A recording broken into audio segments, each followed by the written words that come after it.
Capítulo 6. Al verla caminar por la vereda de enfrente, todas las variantes se amontonaron y revolvieron en mi cabeza confusamente. Sentí que surgían en mi conciencia frases íntegras, elaboradas y aprendidas en aquella larga gimnasia preparatoria. Tiene mucho interés en el arte porque miro solo la ventana, etcétera, con más insistencia que ninguna otra cosa.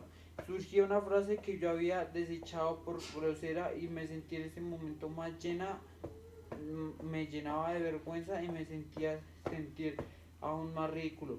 ¿Le, le gusta Castel?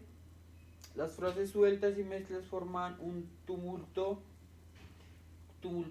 rompecabezas en movimiento hasta que comprendí que ella era inútil preocuparme de esa manera. Recordé que ella, que quien debía tomar la iniciativa de cualquier conversación, y desde este momento me sentí estúpidamente tranquilizado y hasta yo creo que llegué a pensar también estúpidamente. Vamos a ver ahora cómo se las arregla.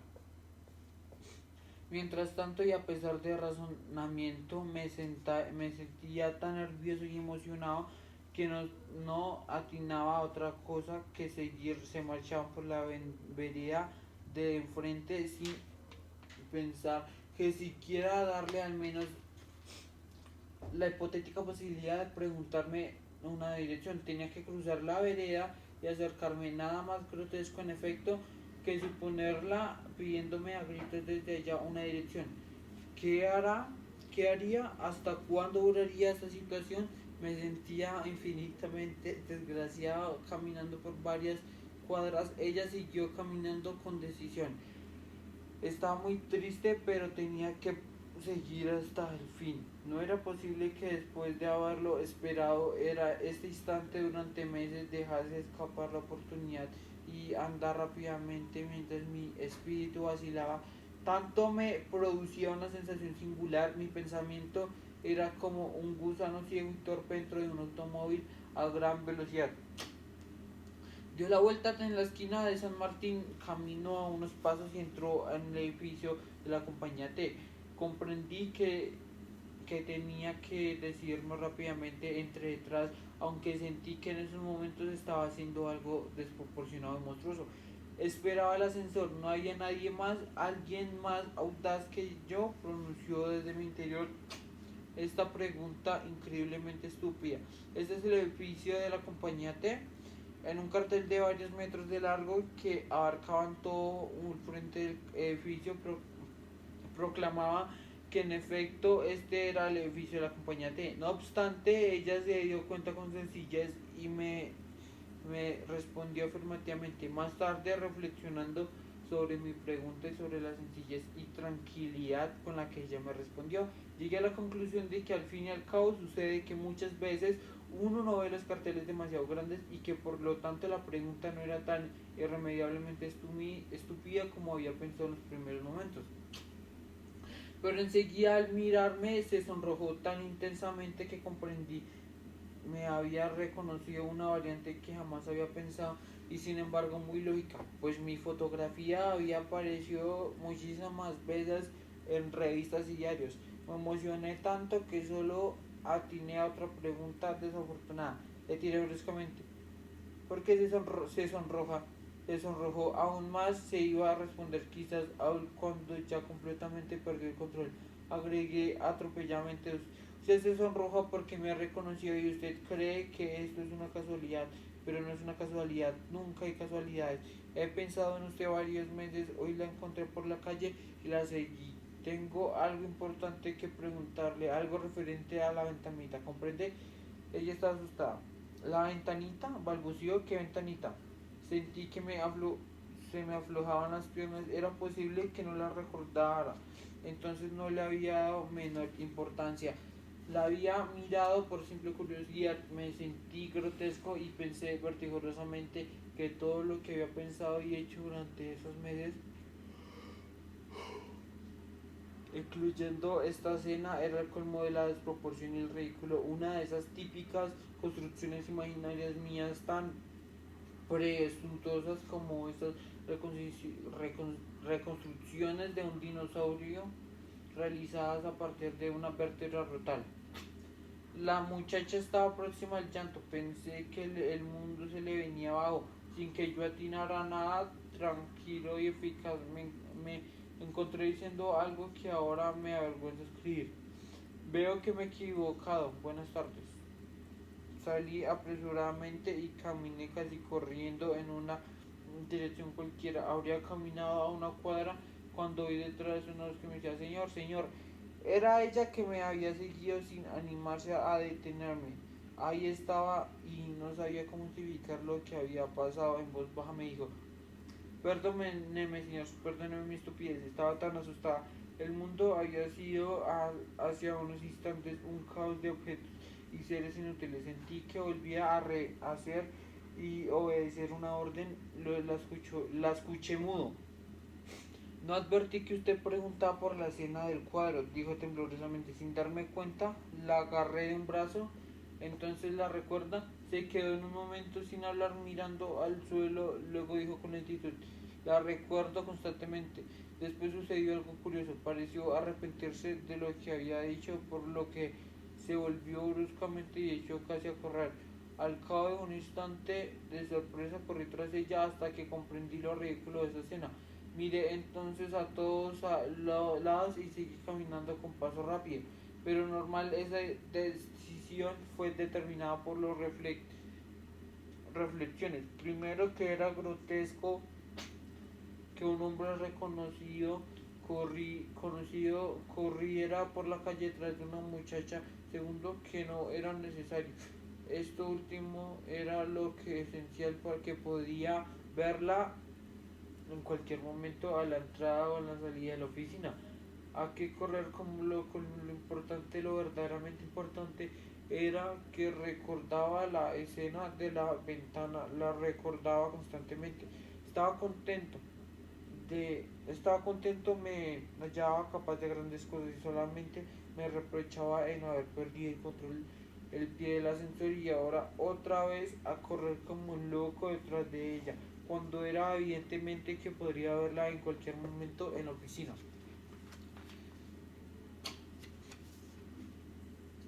Capítulo 7. En la oficina me pregunté de pronto en voz alta, casi a gritos, sintiendo que las piernas se me aflojaban de nuevo. ¿Y que me había dicho que trabajaba en esa oficina? ¿Acaso solo entra en una oficina la gente que trabaja allí? La idea de perderla por varios meses más o quizás para siempre me produjo un vértigo. Y ya sin reflexionar sobre las convenciones corrí como desesperado. Pronto me encontré en la puerta de la compañía T y ella no se veía por ningún lado. Habría tomado ya el ascensor. Pensé interrogar al asesorista, pero como preguntarle podría haber subido ya muchas mujeres.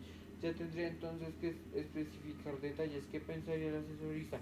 Caminé un rato por la vereda indeciso, luego crucé a otra vereda y examiné el frente del edificio. No comprendo por qué, quizás con la vaga esperanza de ver asomarse la muchacha por la ventana. Sin embargo, era absurdo pensar que solo pudiese asomarse para hacerme señas o cosas por el estilo. Solo vi el gigantesco cartel que decía Compañía T.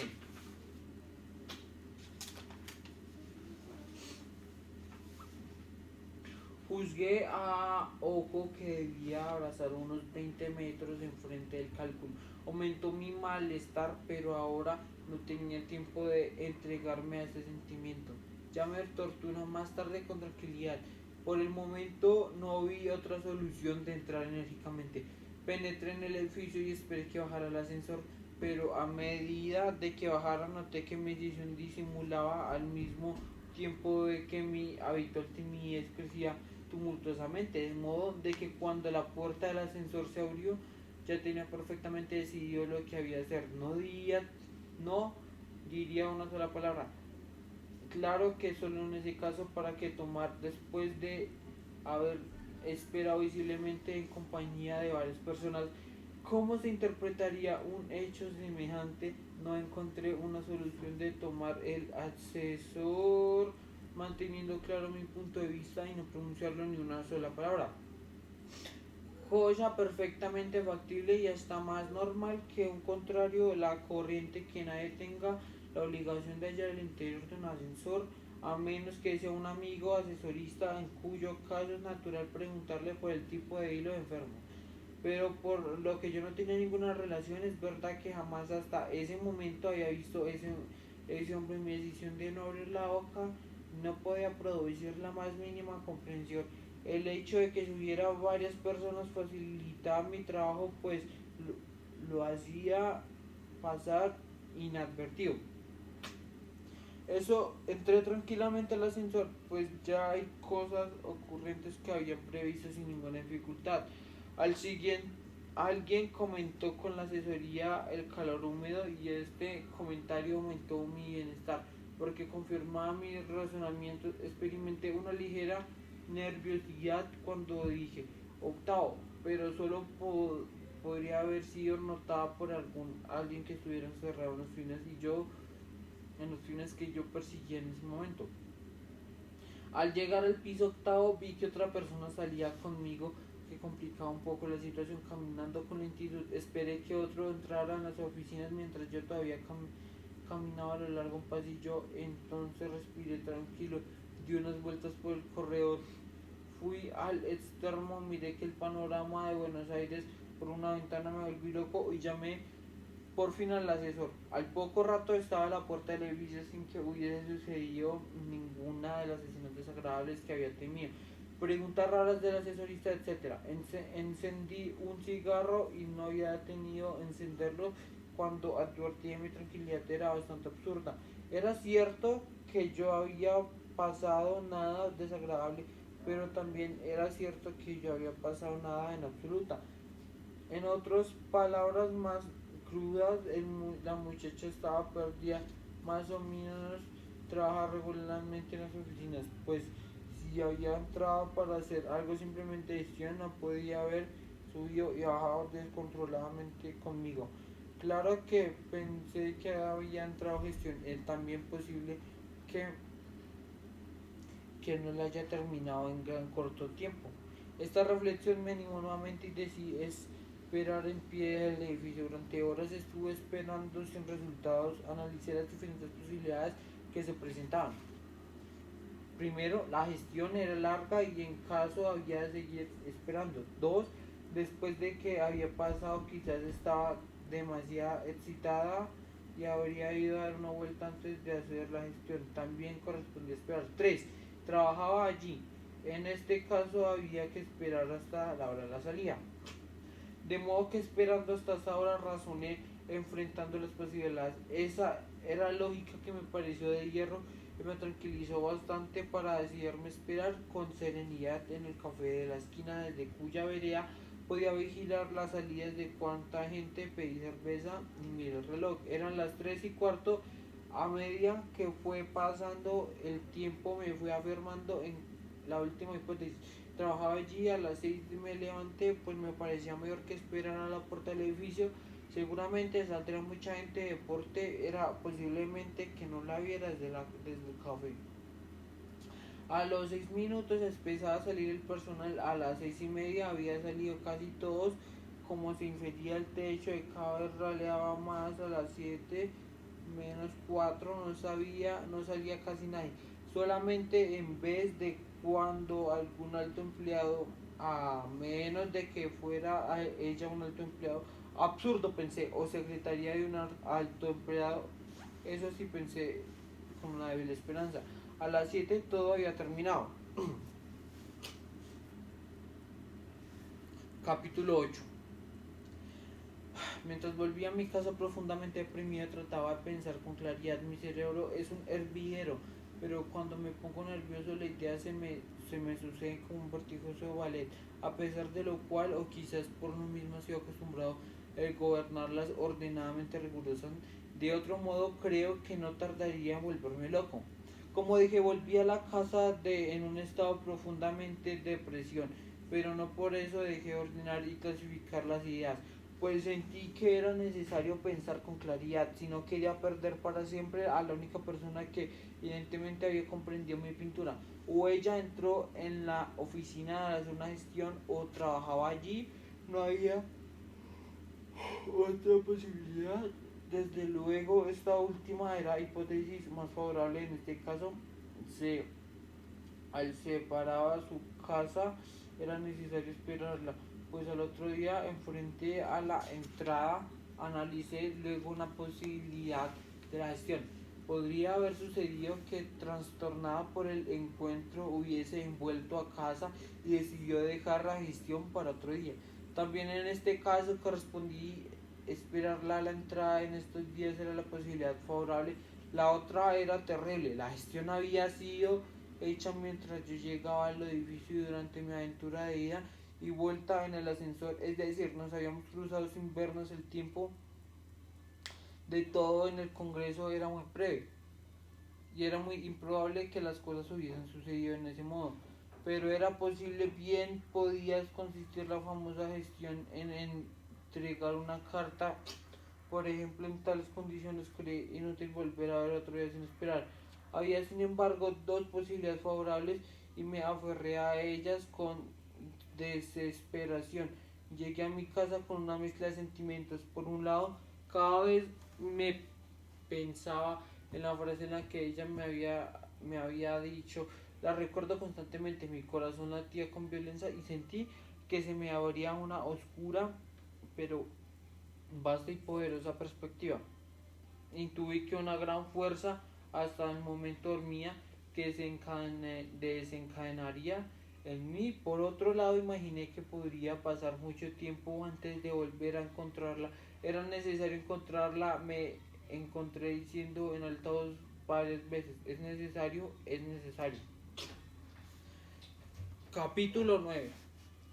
Al otro día temprano estaba ya parado frente a la puerta de entrada de las oficinas de T. Entraron todos los empleados, pero ella no apareció. Era claro que no trabajaba allí, aunque restaba la débil hipótesis de que hubiera enfermado y no hubiese la oficina por varios días. Quedaba además la posibilidad de la gestión, de manera que decidí esperar toda la mañana en el café y a la esquina.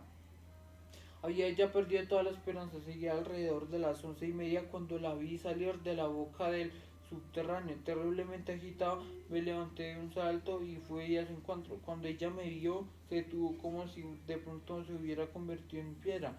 Era evidente que no contaba con semejante aparición. Era curioso, pero la sensación de que mi mente había trabajado por un rigor férreo me daba una energía inusitada. Me sentía fuerte, está poseído por una decisión viril, dispuesto a todo, tanto que la tomé en un brazo casi con brutalidad y sin decir una sola palabra la arrastré por la calle San Martín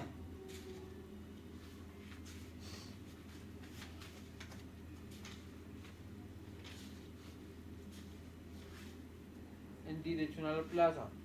Parecía desprovista de voluntad, no dijo una sola palabra.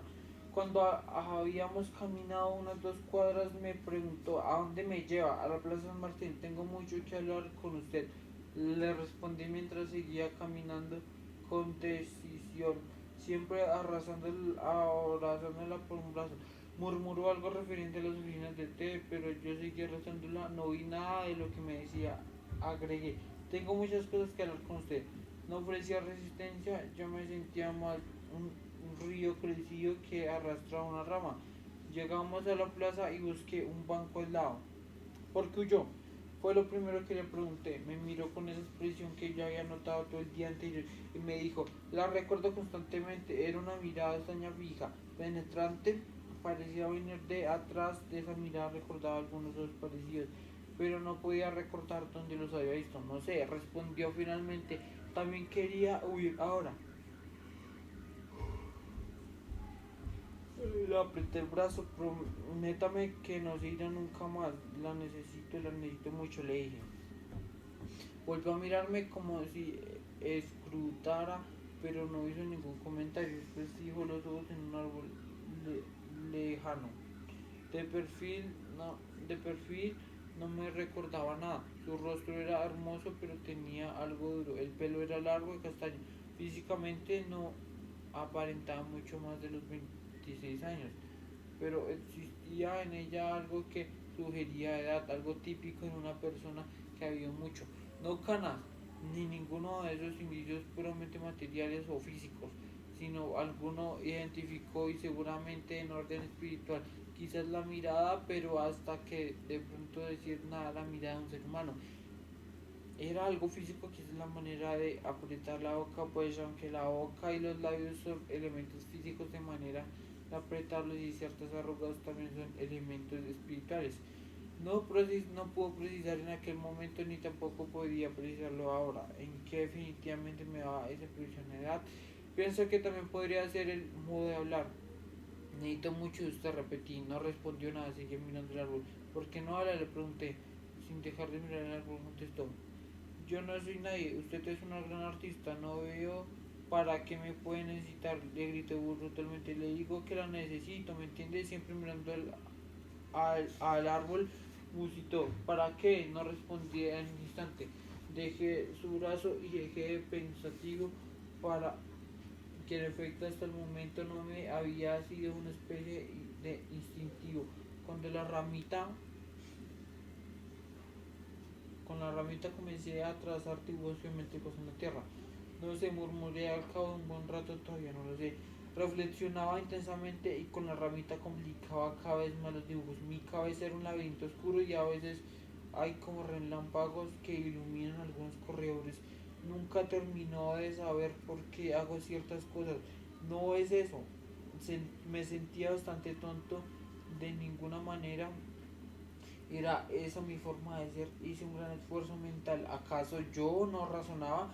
Por el contrario, mi cerebro estaba constantemente razonado, por lo que una máquina de calcular, por ejemplo, esa misma historia no me había pasado meses razonando mente y barajando la hipótesis, clasificándolas. Y en cierto modo no había encontrado a María al fin. Gran, Gracias por mi capacidad lógica. Sentí que estaba cerca de la verdad, muy cerca, y tuve miedo de perderla. Hice un enorme esfuerzo, grité. No es que no sepa razonar, al contrario, razono siempre, pero imagine usted un capitán en que instante fija matemáticamente su posición y sigue su ruta hacia el objetivo con un rigor implacablemente, pero no sabe por qué va hacia ese objetivo, ¿entiende? Me miró un instante con perplejidad, luego volvió nuevamente a mirar el árbol. Siento que usted sería algo esencial para lo que tengo que hacer, aunque todavía no me doy cuenta de la razón. Volví a dibujar con una ramita y seguía haciendo un gran esfuerzo mental. Al cabo de un tiempo agregué: por lo pronto sé que algo vinculado de la escena de la ventana, usted ha sido la única persona que se ha dado importancia. Yo no soy crítico de arte, murmuró. Me enfurecí y grité: no me hable de esos cretinos. Si dio vuelta sorprendida, yo bajé entonces la voz y que expliqué por qué no creía en los críticos de arte. En fin, la teoría del bisturí y todo eso. Me escuchó siempre sin mirarme. ¿Cuántas veces terminé?, comentó. Usted se queja, pero los críticos siempre lo han elogiado a usted, me indiqué. Peor para mí, no comprender una de esas cosas que me había amargado y que me refiere hecho pasar por ando el mal camino. Fíjese, por ejemplo, lo que pasa en el salón. Ni uno solo de esos charlatanes se dio cuenta de la importancia de esa cena. Una sola persona que no le había dado importancia. Usted, y usted no es el crítico, no. En realidad hay otra persona que le había dado importancia, pero en negativa me lo ha reprochado, le tiene aprecio, casi asco. En cambio usted, siempre mirando hacia adelante, dijo lentamente: y no podría ser yo el que tuviera la misma opinión. ¿Qué opinión? La de esa persona. La miré ansiosamente, pero su cara de perfil era inescrutablemente con sus mandíbulas apretadas. Respondí con firmeza: usted piensa como yo. ¿Y qué es lo que piensa usted? No sé, tampoco podría responder esa pregunta. Mejor podría decirle: si usted siente como yo, usted mira aquella escena que no habría podido mirar de un lugar y que no piensa tampoco, sé que pienso yo, pero sé que piensa como yo. Pero entonces usted no piensa sus cuadros, antes lo pensaba mucho, los construía con constante en su casa, pero en esa escena no sentía que debía pintarlo, así sin saber bien por qué y sigo sin saber en realidad no tiene nada más de ver con el resto del cuadro. Ya está, creo que uno de los idiotas me lo hizo notar, estoy caminando a tiendas ni necesito ayuda porque se siente como yo. No es exactamente lo que piensa usted. Comenzaba a impacientarme, respondí secamente.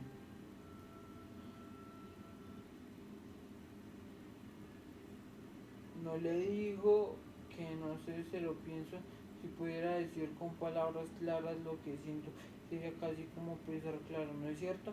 Sí, es cierto. Me callé un momento y pensé tratando de ver claro, después agregué.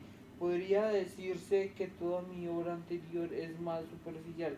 ¿Qué obra anterior? La anterior a la ventana. Me concreté nuevamente y luego dije, no, solo es exactamente no es mía, no es una fuera superficial. Que era verdaderamente nunca hasta ese momento me había puesto a pensar en ese problema. Ahora me daba cuenta de que hasta qué punto había pintado las escenas de la ventana como un sonámbulo. No, no es que fuera más superficial, agregué, como hablando para mí mismo. No sé que todo tiene algo que ver con humanidad en general, ¿comprende? Recuerdo que cuando que días antes de pintarla había leído algo de un campo de concentración. Alguien pidió de comer y le obligaron a comerse una rata viva. A veces creo que nadie tiene sentido en un planeta minúsculo que corre la nada desde millones de años. Nacemos en medio doloroso, crecemos, luchamos, nos enfermamos, sufrimos, hacemos sufrir, gritamos, morimos, mueren y todos están haciendo para volver a empezar la comedia inútil.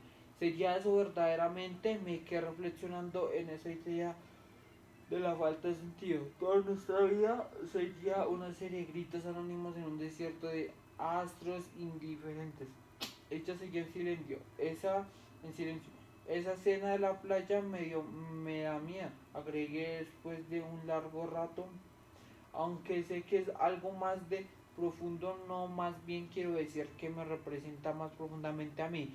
Eso es, no es el mensaje claro todavía, pero me representa profundamente a mí. Oí que ella decía un mensaje de esperanza, quizás. La miré ansiosamente.